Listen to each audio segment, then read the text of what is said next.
დიახ, დავიწყოთ თავდაპირველად, როდესაც თბილისის თამბაქოს დირექტორი ლექსო ანდრიაძე საუბრება ომეგას მენეჯმენტის ერთ-ერთ წარმომადგენელს, სადაც საუბარი არის სწორედ იმაზე, რომ 2.5 თეთრი ყველა გაყიდული კოლოფიდან მიდის კონკრეტულად ფონდებში და ეს ფონდები არის პარტიის ფონდი. საუბარი არის იმაზე, რომ სხვა ყველანაირი სიგარეტიდან ეს იქნება ფილტრიანი თუ უფილტრო სიგარეტი 2.5 თეთრი უნდა იყოს გადახდილი პარტიის ფონდში. ამასთან დაკავშირებით ლექსო ანდრიაძე აკეთებს ამ ფარულ ჩანაწერში, აუდიო ჩანაწერში თავის არაერთ მოსაზრებასაც აფიქსირებს, რომ ყველა იხდის ამ თანხას, ეს იქნება იმპორტიორი, ექსპორტიორი თუ ვინც არ უნდა იყოს, ყველას უწევს ამ თანხის გადახდა.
რაც შეეხება მეორე ჩანაწერს, მეორე ჩანაწერი ეხება ომეგა ჯგუფის დამფუძნებელ ზაზა ოქრაშვილს და თბილისის თამბაქოს აქციონერი ირაკლი ჩუბინიშვილი საუბრობენ ერთმანეთში, სადაც ირაკლი ჩუბინიშვილი საუბრობს იმაზე, რომ ხდება კონკრეტული თანხის მიტანა და პარტიაში მიდის ეს თანხა. ირაკლი ჩუბინიშვილი თავის საუბრობს იმაზეც, რომ ყველას უწევს, რომ ეს თანხა იყოს გადახდილი და იქ ასევე ახსენებს ვანო ჩხარტიშვილს და საუბარი არის, რომ ახსენებს ბიძისაც. სავარაუდოდ ეს არის ბიძინა ივანიშვილი, თუმცა ეს ყველაფერი არ არის დაკონკრეტებული. კიდევ ერთი დეტალი, რაც ამ ფარული ჩანაწერიდან ირკვევა, არის ისიც, რომ კონკრეტულად თანხა მიდიოდა 2017 წლის ადგილობრივი არჩევნებისათვის და როგორც ირაკლი ჩუბინიშვილი იქ საუბრობს, ივლისში, აგვისტოში და ასევე სექტემბერშიც მოხდა მათი მხრიდან თანხის მიტანა და ახლა უფრო მეტი თანხის მიტანა უწევთ, რადგანაც როგორც პარტიიდან თხოვეს ახლა არის არჩევნები და სწორედ ამიტომ უწევთ მათ ზედმეტი თანხის გადახდა. იგებლა ეგეთი სისტემა ჩამოყალიბდა რა. ყველა იხდის კურსს. ყველა იხდია. ყველა იხდია. ორნახევარ ლარს გაყიდული კურსი. ეგ მიდის პირდაპირ მინისტრის დავალება.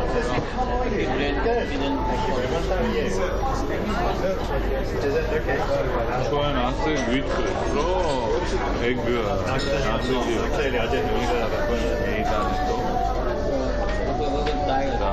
რაღაცა დანარჩენი, რასაც რო ეხმარებოდი ასეთ ყოველ პირველი სიტუაციაში ის რეალურად ჯერჯერობით აღჩვენებს მას. ივლისის წლიდან და აგვისტოს წლიდან და უკვე სექტემბერსაც მივიდა. ო, ეს რა არქეონებია და სექტემბერი ოქტომბერი მოგვიწევს.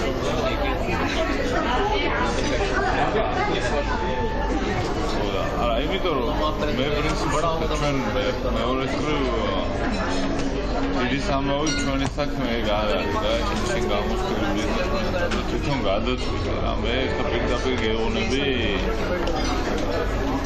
როგორ გვაქვს ჩვენ დაალაგებული რა შემდეგი უკვე ჩანაწერი გრძელდება იმით, რომ ირაკლი ჩუბინიშვილი, თბილისის თამბაქოს ერთ-ერთი აქციონერი, საუბრობს იმაზე, რომ თუ ვის რამდენი თანხის გადახდა მოუწევს და ეს ყველაფერი თუ ვის თანხა რამდენის გადახდა და როგორ მოუწევს, ინფორმაცია მიდის ვანოსთან და სავარაუდოდ ეს ვანო არის ბიზნესმენი ვანო ჩხარტიშვილი, რომელიც არაერთ ფარაულ ჩანაწერში ფიგურირებს, რომელიც აქამდე კურიერმა გამოაქვეყნა. არ ვიცი ესე რომ აი ზუსტად დავუწყდა და ის ზუსტად იწლება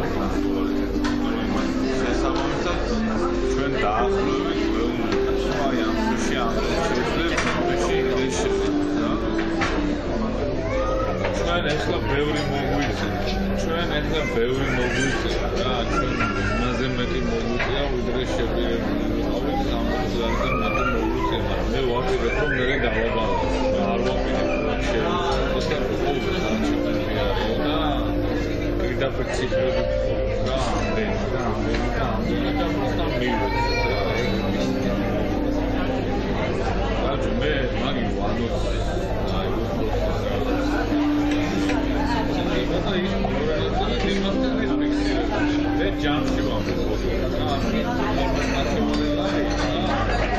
აქცევდა შესაძლოა გეუბნოდა ამბუში გამოვიდა მე არ ყველს არ ვაპირებ მაგას აი ეგეთი ვიქნარები